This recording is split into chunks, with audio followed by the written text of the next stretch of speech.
Queering Premodern Asia is a limited series by the Nuances podcast. I'm your host and producer, Lazu. I was finally able to record that interview with the scholar I mentioned last week, but I need a little bit more time to put everything together and present it to our next co-host. But as promised, I'm not going dark.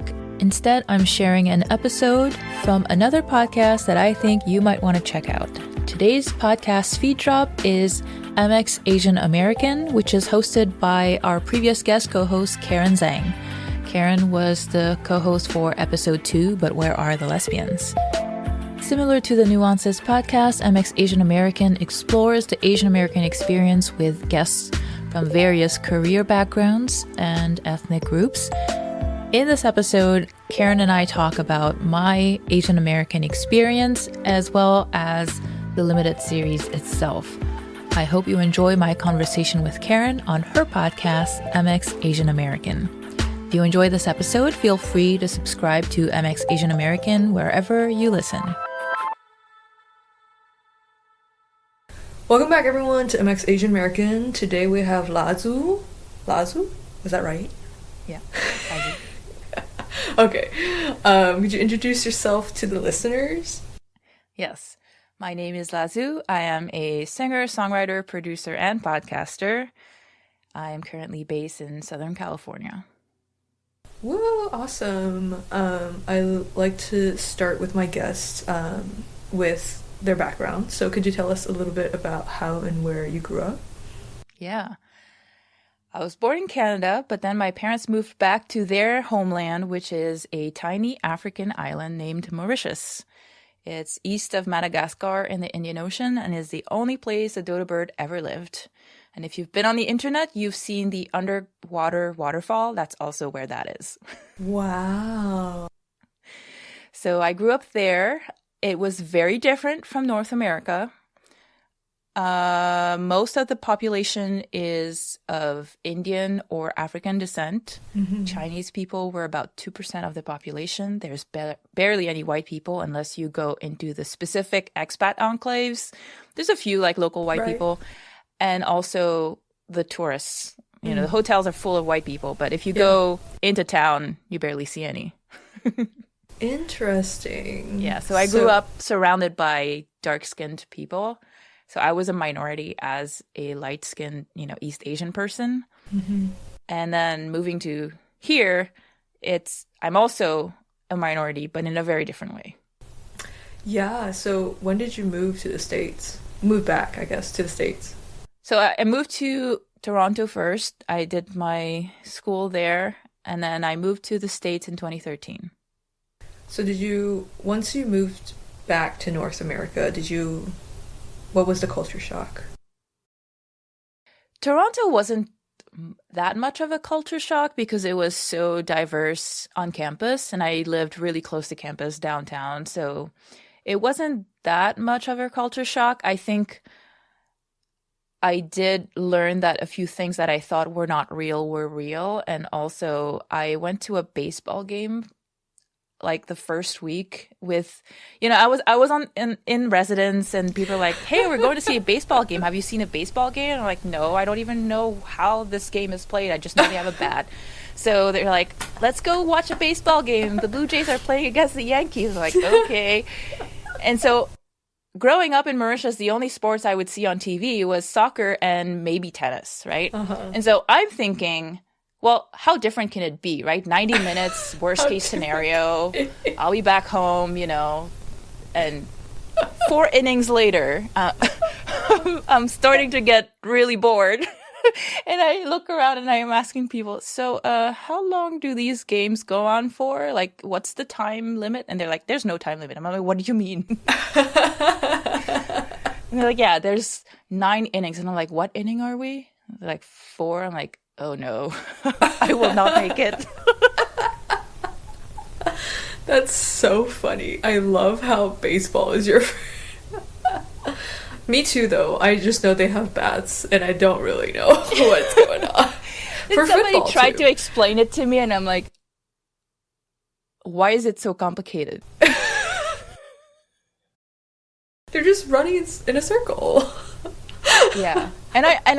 Honestly, I still don't understand baseball, and when people make baseball references, I'm just clueless. Oh yeah, And me I've just too. resigned to the fact that I will never get sports metaphors. Oh, me too. The only way to get me to understand sports is anime. Like, the only reason why I know like the rules to any sports is because I've watched an anime on it. But yeah, so you go to Toronto for school. Did you have any career aspirations? What did you decide to study? Yeah, I was a nerd growing up. I was always both a creative and a nerd. So I was really interested in programming, so I went to do that. I got a computer science degree, but I was also secretly hoping to enter Canadian Idol, and then it got canceled the year I got there. And I Wow. was like, you know what? It was probably for the best. I probably would have embarrassed myself. But I did spend a lot of time writing songs and doing really crappy recordings on my laptop when I was not studying. I had no life outside of campus. I was either working on assignments or writing songs or No, playing I love shows. that. It's really that's interesting because I also had an idol aspiration when I was a kid, when I was like young. Who didn't? Um, Right? yeah, I would also just randomly. We had this app, Chinese karaoke app, and I would sing all the time on that app. And you would meet strangers in those like karaoke rooms, Oh, and people cool. would take turns singing. Yeah. Do you still Not sing? safe for underage people, but I do still sing, but you know, like as a hobby.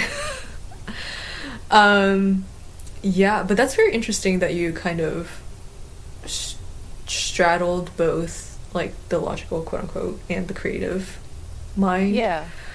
Um, so after you graduate, you work for Apple. No Well, big yeah, deal. I, I was at a startup and the startup got acquired. Okay. So then the whole team got acquired. We got offers and they're like, Mm-hmm. we'll pay you to move down here. We want you to work on the maps team. And it was kind of a no-brainer offer. Right. If you graduate from computer science, you get a job from Apple, you go. Oh yeah. So I had never even considered moving to the US because I was already Canadian. The paperwork just seemed like so much work, and Canada has free healthcare. Why would I bother? Um, but then you get a job from Apple and you're like, I should probably take Maybe. it. I should probably take it. So moved down to Silicon Valley and did almost 5 years there. And then the creative bug kind of started, Mm. creeping in again. Also, part of the reason why I went into engineering and not something creative was because, Asian parents. Yeah, And I sure do. because Mauritius currency was, at the time, one Canadian dollar was about 25 rupees. Mm-hmm. So I knew that my parents were really like spending their savings on me. I needed to do something that was going to be able to make money and also going to be able to help pay for my brother, Mm. who was coming after me a few years. Yeah. So after 5 years working at Apple, my brother had graduated. Nobody was relying on me anymore. So I was like, okay, I can do something for myself now. And I was lucky enough to be able to do that. So I was like, Wow. why Eldest not? Asian daughter syndrome. Are you Um, also the eldest? yes, I am, but I am like, fuck that. I love it. I mean, because my parents they never pressured me or anything either. Yeah. So there's that. I do feel a little bit guilty about it, but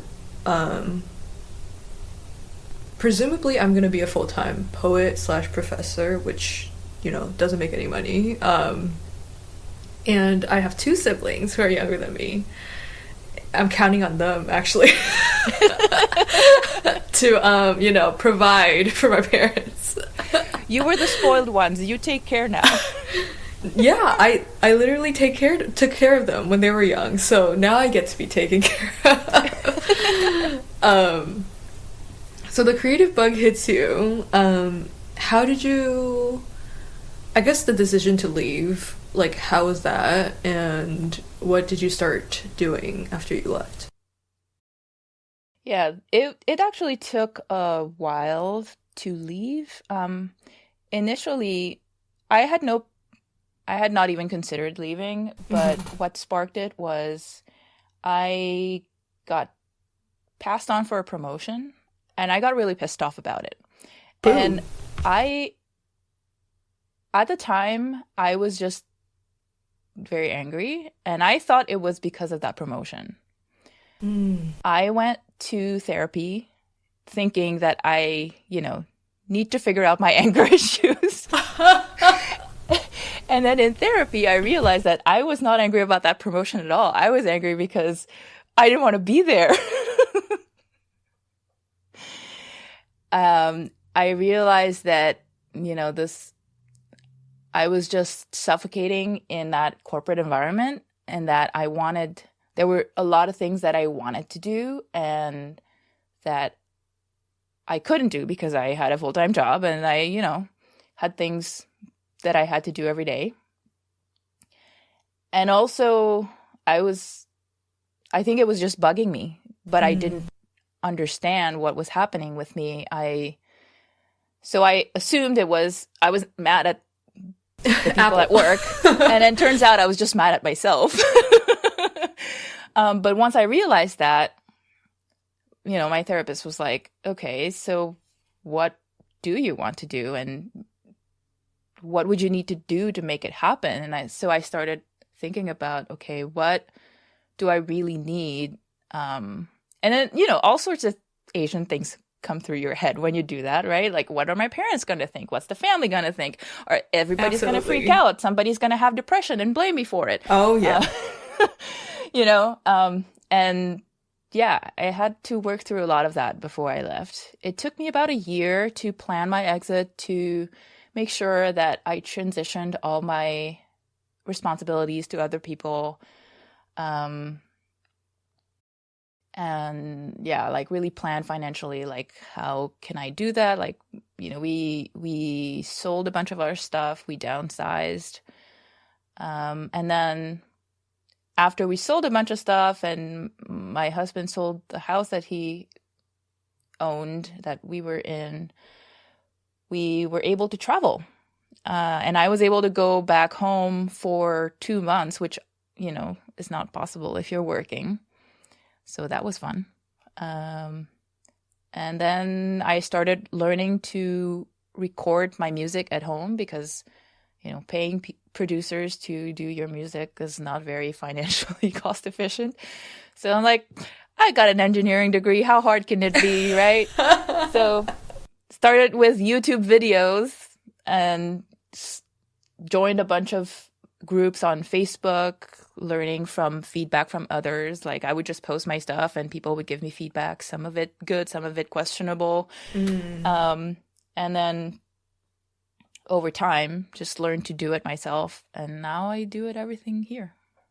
Yeah, well, I think the transition is amazing, and all the like mental stuff you had to go through to actually allow yourself to do that.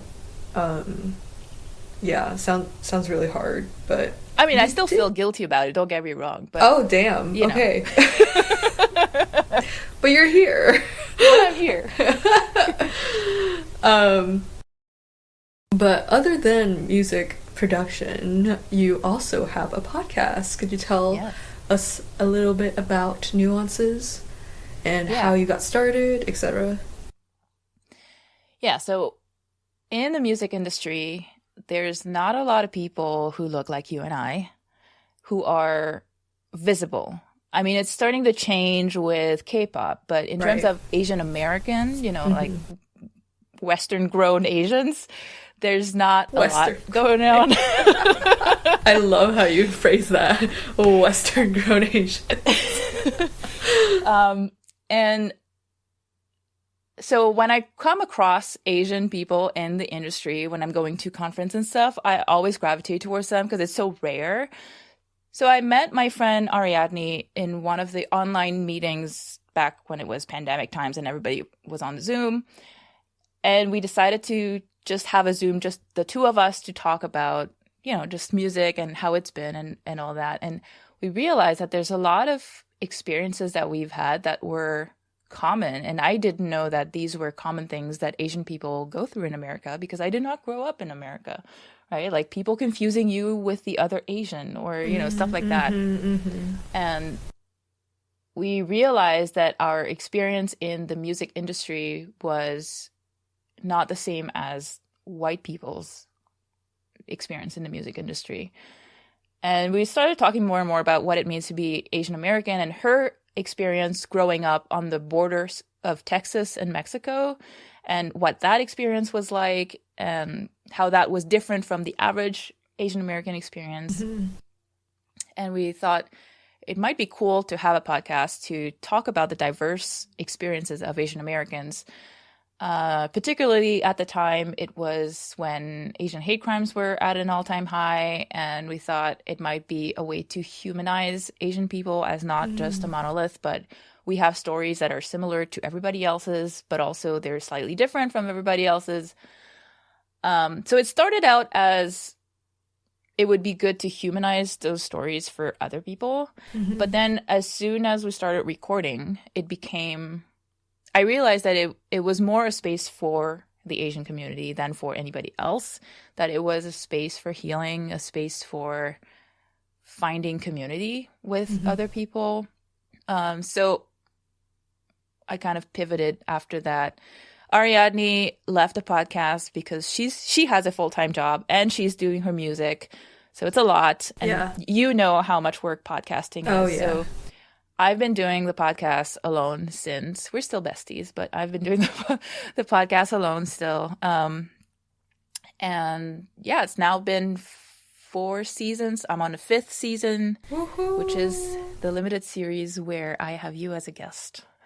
Yeah, no, that's awesome. I love how the podcast evolved kind of from in the beginning, was thinking about catering towards the white gays, like trying to make them feel like we like ask them to respect us, but then transitioned into like just building community for our own people, fuck the white gays and all of that. Yeah, because I realized that the white people who were listening, I don't need to do that for them. Oh yeah.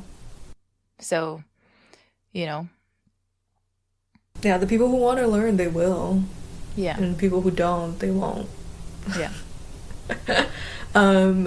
Awesome. So tell me about season 5 that is upcoming. Well, first episode's out, but rest episode's coming. Yes. So season 5 is very different. The usual format is an interview format like MX Asian American. Season 5, I wanted to do something different. It's a limited series that's partly narrative and partly discussion. And it's called Queering Pre-Modern Asia. And it's me going through hundreds of articles and books from academia to dig up stories about queerness in pre-modern times in Asia, before Western influences, before the white people ruined it. But the inspiration for that was about a quarter of the guests that I've had have been from the queer community. And one thing that I've seen a lot is feeling like they don't belong in the queer community because the queer community is very white-centric, and also feeling like they don't fully belong in the Asian community because the Asian community is very homophobic and transphobic. And one day I was scrolling on TikTok and I found a video about a lesbian play that was written in 1651 in China that was a huge hit back in the day. And I thought, wow, that's pretty cool. 1651, that was a long time ago. And if that was a hit play, what else could have been there? I'm sure there's got to be other stories. So I started looking around and I found more and more stories. And I thought, how cool would it be if queer Asian kids growing up would have these stories that they could know about, that they would know that they're not alone. Because the other thing too is, in the Asian community, it's a lot harder for people to come out. It's a lot harder for people to come out if they know their family is very homophobic or transphobic. And I have seen people who are still in the closet, so to speak, who are too scared to come out, and how much pain that brings, right? And I've also heard from people who said that growing up, they thought that there was something wrong with them, that they were the only ones feeling this way, that, they were ashamed to talk about it. They didn't know that there was support. They didn't know that other people were feeling the same thing. And so I thought maybe this would be a cool way to, provide stories that people could relate to, that even if they can't talk about it, at least there's stories that can help them feel a little less alone. But also maybe it might be a way to open up conversations with people from the Asian community who are a bit more, transphobic or homophobic. To be like, hey, our culture wasn't always homophobic or transphobic. There are these stories that are in our archives. This is how it all changed. And preserving our culture doesn't necessarily mean we have to preserve that part of it, that part that is homophobic or transphobic. And, there's a lot of this already known in academia, but how many people outside of academia knows about it? Very little. So I thought it would be cool to have sort of a centralized body of work that brings all those stories together. And also in academia, a lot of times people are very focused on one area, one time period, one region. And I wanted something that is a bit more broad, that people can find the common through lines and hopefully, bring diverse stories all together and show that at the end of the day, it was everywhere. Yeah. No, I love this. We need a sticker that says, "Before the white people ruined it." Merch? Question mark. Stickers. But yeah, I really love this, and I'm really excited for this season. And speaking of academia, I feel like a lot of knowledge is gate-kept in academia, and whether it be the institution of academia or scholars, but you have to write in a way that isn't necessarily accessible for everybody. And I love... that was hard. I bet it was really hard to read those papers. Yeah, some of them were a lot harder to read than others. Like, some of the books, they're really good, but you have to sit with them. Oh, yeah. You know? I think what you're doing with this season is that you're democratizing kind of knowledge and like making it more accessible to everybody, which, is hard work. Yeah. Valuable. One of the guests I had, who is a gay Filipino sommelier, he was talking about how the language of wine needs to be democratized, right? There's a certain, diversity in wine isn't just bringing more people of color on your ads or in your winery. It's also diversifying the language we use when we are talking about wine, diversifying the settings in which wine is enjoyed. And so I really take that to heart in what I'm doing with this season as well. It's like, we shouldn't have to have a master's degree or a PhD to be able to access those stories. And also, I've paid to buy those books and, or have access to some of those things. Like, academic books are not cheap. And so that's another way that it's gatekept, right? Because, I understand that people took 5 years or whatever to write those books, and it was a lot of work. But they're really expensive, for sure.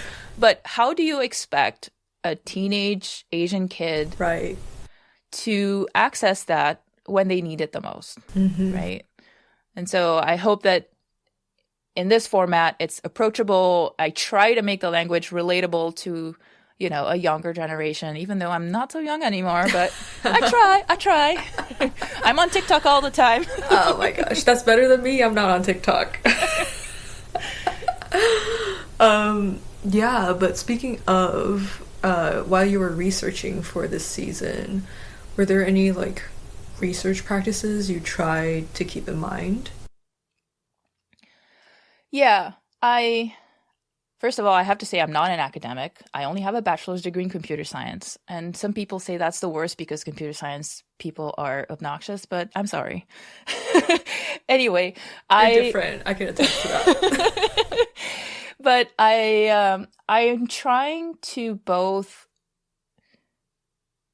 preserve what the academic discourse was. So, I think sometimes when I've seen blogs online that talk about those stories, it seems like it was forced sometimes to have a lens of the modern queer discourse, right? And I tried not to do that with my research. I tried not to read it in a way that I wanted to read it, but really try to dig into what it was in the context of the time as far as the scholars could tell.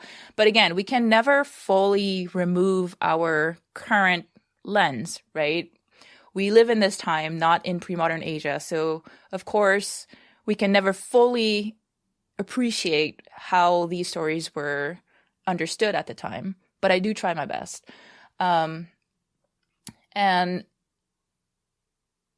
in terms of the other practices, I would say I I have struggled to keep focus on pre-modern Asia and queer stories in pre-modern Asia, because one of the things that happens when you have a project like this is scope creep, because people, there's a lot of stories out there that are really interesting, and some of them are not quite pre-modern. They're maybe a little bit after the modern period starts, or sometimes they're not quite about queerness, but there's a link in terms of how queerness and maybe feminist movements, coalesce together.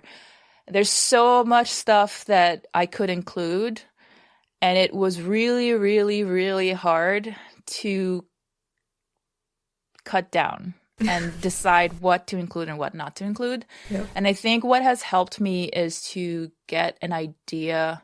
I started sketching out the episodes, like what the titles of the episodes would be, and sort of getting a frame of reference for how I want to create the narrative so that it feels like there's a flow, not just like putting a bunch of random stuff together. And I wanted it to feel like a series, not just individual stories. Like I wanted there to be a flow to the stories. So I ended up with 9 episodes. The first one is out, and there's 8 more to go. Woohoo! Yeah, I definitely agree with your point about how a lot of people tend to read research, scholarly articles, or even like stories from the past, like with their current lens on. Just disregarding historical context. But yeah, historical context is super important. I guess closing question, kind of. Do you have any aspirations for Nuances and also for your own music? For Nuances, I hope it continues to grow and reach more people. I think it would be awesome if a lot of people from the queer community heard this particular limited series. I would have loved to have the time and resources to commission historically accurate music for this series, but I did not have the budget nor the time. So maybe someday. As a musician, I think that would be really cool, but it's very niche, very niche. For my music, I I have been working on my first solo record in a long time. So I have a duo with my husband that's a jazz influenced singer-songwriter duo called 23rd Hour. Um, but I haven't done a lot of solo music since, well, I've done a few singles. I haven't done like an album. So I've been working slowly on an album. I have a lot of things that I want to write about that um, are from what I've seen on the podcast. But to me, things need to stew a little bit before I can write it down. And I think it's still stewing.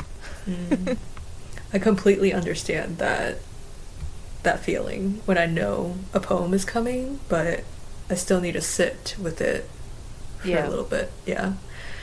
Well, thank you for coming on the show. I'm so excited for season 5 of Nuances. Where can listeners find you, support you, connect with you online? Yeah, so you can find Nuances, our Asian stories, anywhere you get podcasts. On social media, we're Nuances Pod. And the podcast website is nuancespod.com.